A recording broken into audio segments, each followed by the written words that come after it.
Hello everyone, my name is Swati. I am a patent agent and I have experience of 5+ years in this field.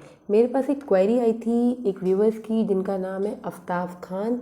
उन्होंने मुझसे बोला था कि ma'am please थोड़ा bio piracy और bio prospecting के ऊपर कुछ बताइए। तो आफ्ताब, आप ये वीडियो अगर देख रहे होगे तो आज का जो लेक्चर है वो मैं आज आपको बायो पायरेसी के बारे में बताऊंगी कि एग्जैक्टली बायो पायरेसी होता क्या है। देन बायो प्रोस्पेक्टिंग का नेक्स्ट वीडियो होगा, ठीक है। तो सबसे पहले समझिए, मैं समझाने की पूरी कोशिश करूंगी कि आपको बायो पायरेसी समझ आ जाए इस वीडियो के अंदर।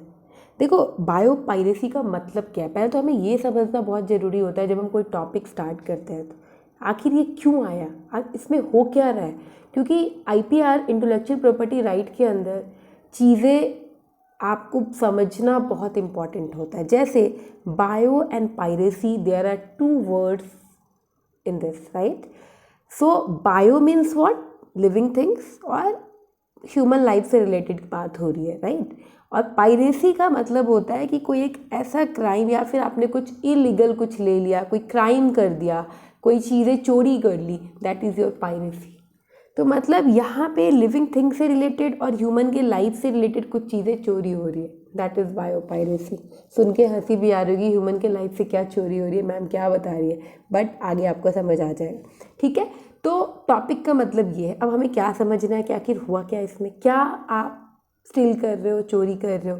देखो, यहाँ पे आप देख सकते हो स्क्रीन पे भी, bio piracy is the practice of commercial exploitation of biochemicals or genetic materials which occur naturally.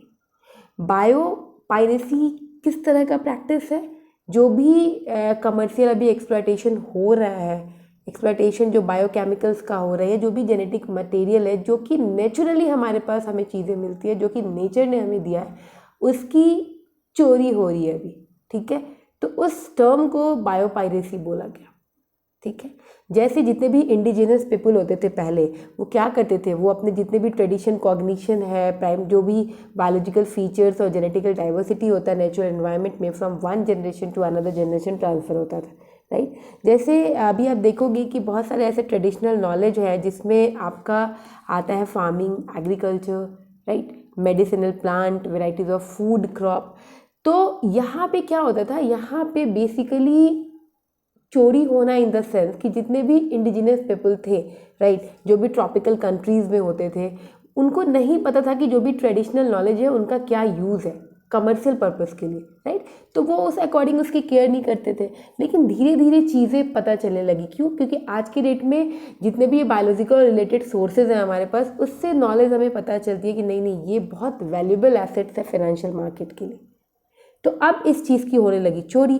किस तरीके से हुई भाई, अब यहाँ पे आप देखोगे, जैसे मैं एग्जांपल दूँ कि किस चीज़ की चोरी की गई, कैसा ही नेचुरल ट्रेडिशनल नॉलेज है। जैसे अभी यहाँ पे मैंने एक सुपर स्वीट बेरीज का एग्जांपल दिया है, इवन नीम की बात करेंगे हम। ये सब चीज़ें क्या है, ये सब बायोपायरेसी के एग्जाम्पल्स हैं, जो कि आपको धीरे धीरे जब पता चला इनके बारे में तो लोग क्या करने लगे, लोग इसको स्टिल करने लगे, राइट।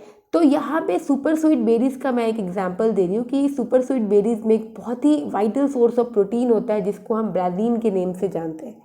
तो क्योंकि क्यों इसमें सुपर क्या होता है ऐसा सोर्स ऑफ प्रोटीन, क्योंकि इसमें बहुत ही लो कैलोरी स्वीटनर भी होता है, जो कि शुगर से बहुत बहुत ज़्यादा होता है इसके अंदर मीठा, ठीक है। मतलब 2000 times much sweeter than sugar.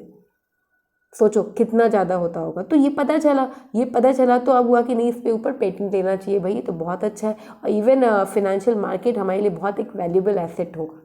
तो यहाँ पे जो भी डेवलपमेंट किया गया इसके अंदर, वो ये किया गया कि इसमें जीन का आइसोलेशन हुआ, इसमें ब्राजीन को इनकोड किया गया, है ना, और सीक्वेंस बना के पेटेंट कराया गया यूएसए में। तो इस तरीके से एक और एग्जाम्पल मैंने यहाँ पे दिया है नीम का, जिसको हम एजेडिराइशिया इंडिका बोलते हैं, राइट। अब नीम में क्या होता है, नीम को हम बहुत तरीके से यूज़ कर सकते हैं, तो ये भी एक ट्रेडिशनल नॉलेज है, राइट। तो यूएस ने क्या किया, department of agriculture and American company, उन्होंने यूरोपियन पेटेंट लिया, राइट। और इसमें फंगल इन्फेक्शन को कंट्रोल करने के लिए प्लांट में होता है, उस तरीके से उन्होंने डेवलप करके इसके ऊपर पेटेंट किया। ऐसे ऐसे बहुत सारे एग्जाम्पल्स है बायोपायरेसी की। तो एग्जैक्टली आपको क्या समझना है, आपको ये समझना है कि अगर कोई भी एक्सप्लॉयटेशन नेचुरल रिसोर्सेज का बहुत ज़्यादा आज की डेट में हो रहा है, तो बायोपायरेसी क्या हो गया, बहुत ही मेजर इन्वायरमेंटल प्रॉब्लम हो गया that have arisen today, right. तो इसके लिए ये चीज़ें हुई। तो एक यही होता है आपका बायोपायरेसी कि मतलब आपका जो भी नेचुरल चीज़ जो आपको नेचर ने दिया है, राइट, जो भी इंडिजिनस पीपल थे ट्रॉपिकल कंट्रीज़ के, जो नहीं पता था उनको कि भैया ये इसका कमर्शियल पर्पस भी इतना हो सकता है, तो धीरे धीरे इनकी चोरी हुई, इनका पेटेंट हुआ, ठीक है, तो आगे चल के इनको पेटेंट कराया गया। तो यही होता है बायोपायरेसी और कुछ भी नहीं है। तो आई होप ये क्लियर होगा। अभी जो नेक्स्ट टॉपिक है ना आपका, जो आपने बात की थी बायोप्रोस्पेक्टिंग की, उसमें मैं आपको बताऊंगी कि क्या होता है बायोप्रोस्पेक्टिंग, क्योंकि बायोपायरेसी अभी आप क्लियर है आपको, अच्छा मतलब कोई ऐसी चीज़ जो लिविंग थिंग से रिलेटेड है उस पर इलीगल कॉपी हो रहा है, या फिर कोई क्राइम हो रहा है, या फिर स्टिलिंग हो रहा है, ये सारी चीज़ें बायोपायरेसी है। तो आई होप इतना समझ आ गया होगा। नेक्स्ट लेक्चर का वेट कीजिए, मैं आपको डिटेल में बायोप्रोस्पेक्टिव जब समझाऊंगी तो चीज़ें क्लियर होगी। आई होप ये वीडियो आपके लिए यूज़फुल होगा तो एक लाइक का बटन जरूर दबाना। Thank you so much for watching my channel.